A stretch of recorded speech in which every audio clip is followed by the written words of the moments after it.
Selamat pagi, salam sejahtera. Terima kasih karena bersama dengan saya di Nazilin Unity Channel. Ini paling mengejutkan kita.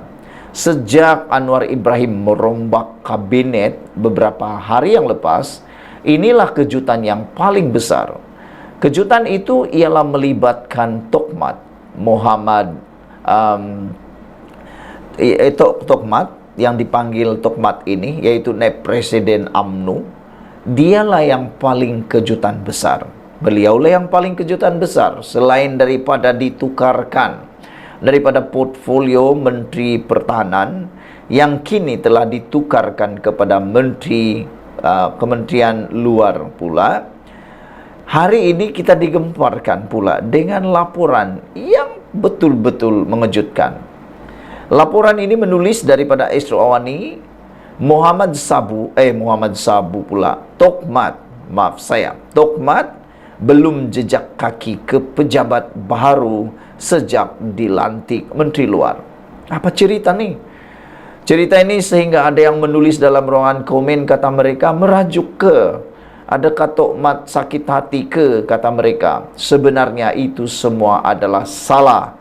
Tokmat belum menjejakkan kaki ke pejabat baru sejak dilantik Menteri Luar, bukan karena merajuk, bukan juga karena sakit hati, tapi karena sangat luar biasa rajinnya.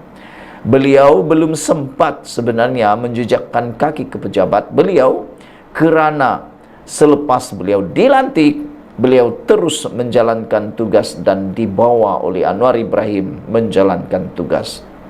Inilah menteri yang kita mahu. Bukan menteri yang dilantik duduk-duduk di pejabat, duduk-duduk kena ekon dan sebagainya. Duduk-duduk hanya menikmati gaji buta, itu kita tak nak. Yang kita mahu seperti Tokmat, luar biasa, baru dilantik sudah menjalankan tugas dengan begitu hebat dan luar biasa sekali. Beginilah yang kita mahu. Ini ceritanya. Biarpun belum lagi menduduki pejabat barunya, Menteri Luar yang baru dilantik, yaitu Datuk Seri Muhammad Hassan atau Tokmat, melaksanakan tugas dengan lancar dan di Tokyo menjadi medan ujian untuknya.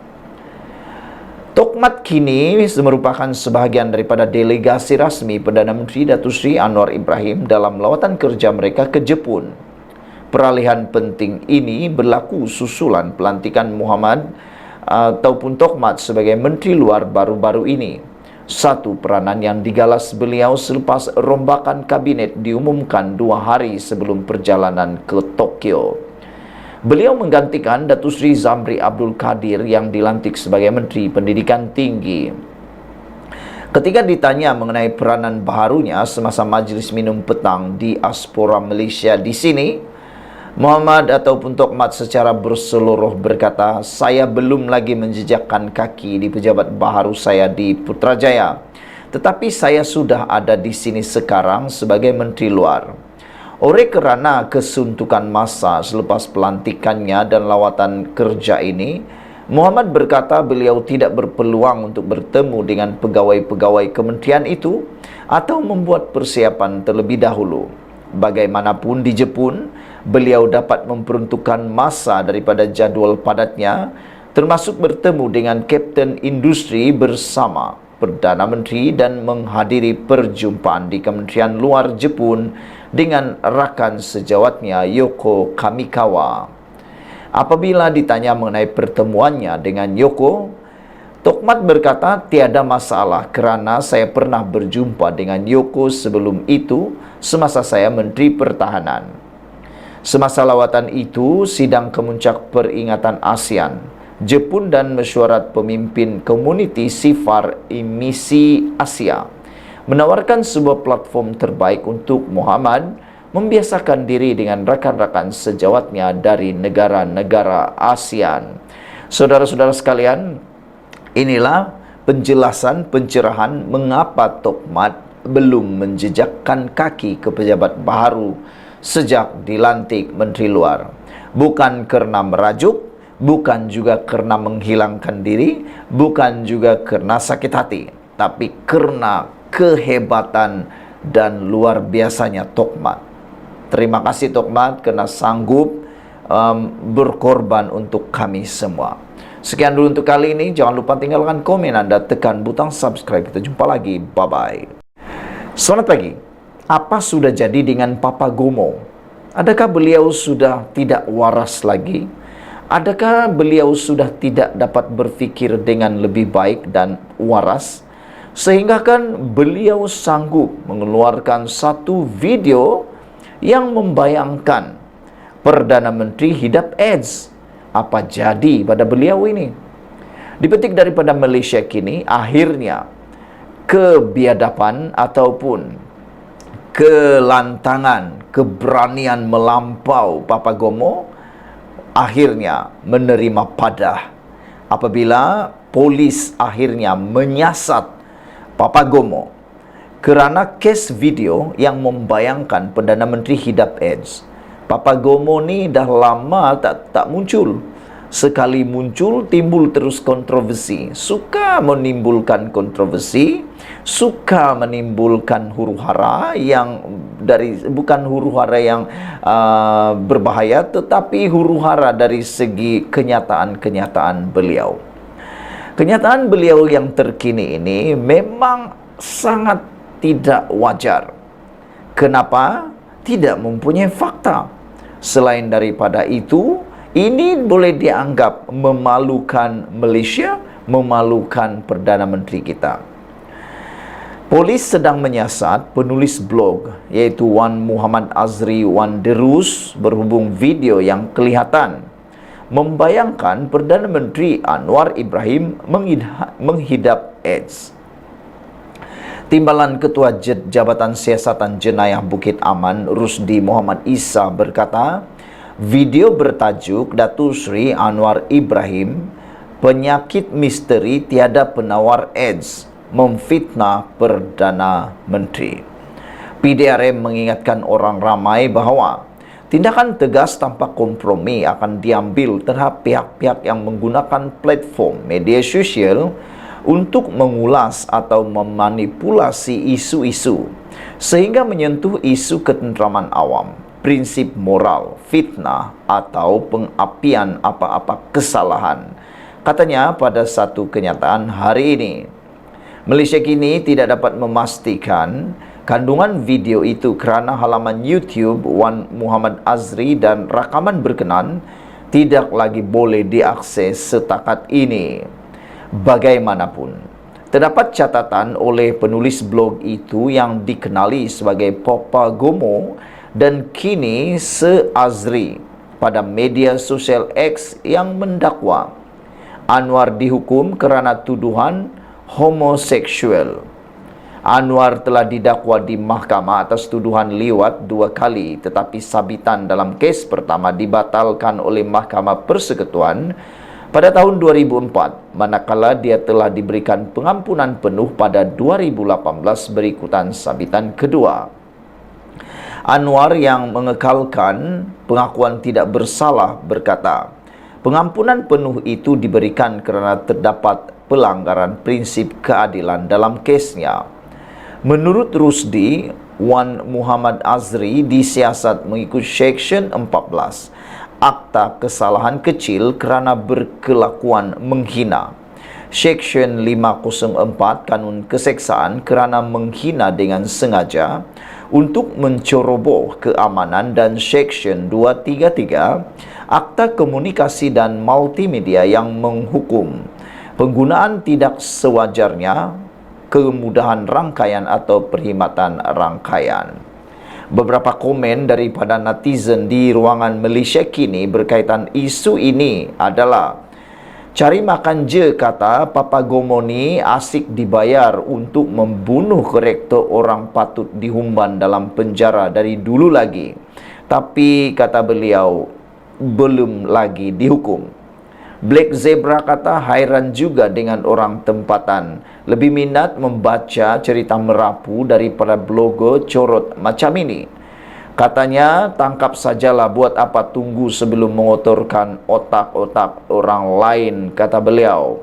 Black Hawk pula menulis, siasat. Cepat-cepatlah, jangan lepaskan beliau lagi, kata beliau. Mechi lagi kata, Banyaklah dia kata. Kotaro Minami kata, yang peliknya, kenapa dia dah lama merapu tapi belum lagi berjaya dimasukkan dalam penjara, kata beliau.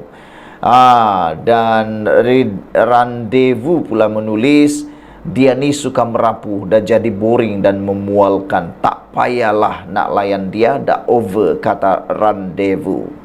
Apa pula pendapat kamu semua? Pada pendapat saya, kenyataan yang dikeluarkan oleh kes video yang disiasat ini, yang mengaitkan Papa Gomo ini, yang memberikan bayangan kononnya Perdana Menteri hidap AIDS adalah melampau. Sekian dulu untuk kali ini. Jangan lupa tinggalkan komen Anda, tekan butang subscribe. Kita jumpa lagi. Bye-bye. Selamat pagi, salam sejahtera. Terima kasih karena bersama dengan saya di Nazlin Unity Channel. Kali ini kita digemparkan dengan keputusan mahkamah yang pastinya juga membuatkan Sanusi mungkin dalam ketakutan. Kita tak pasti apa keadaan Sanusi selepas mendengar keputusan mahkamah yang diumumkan baru sebentar tadi.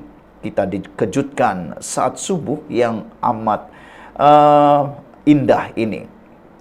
Apabila Anwar sah dapat perintah injuksi inter partes terhadap Sanusi.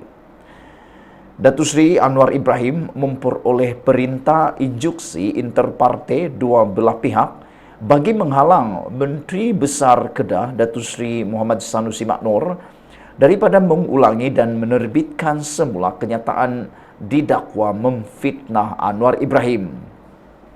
Injuksi terbabit adalah berkaitan kes saman fitnah yang difailkan Perdana Menteri terhadap ahli Dewan Undangan Negeri Adun Jeneri itu berhubung ucapan didakwa berbau fitnah dalam satu kempen ceramah jelajah PN Base Tambun pada November tahun lalu.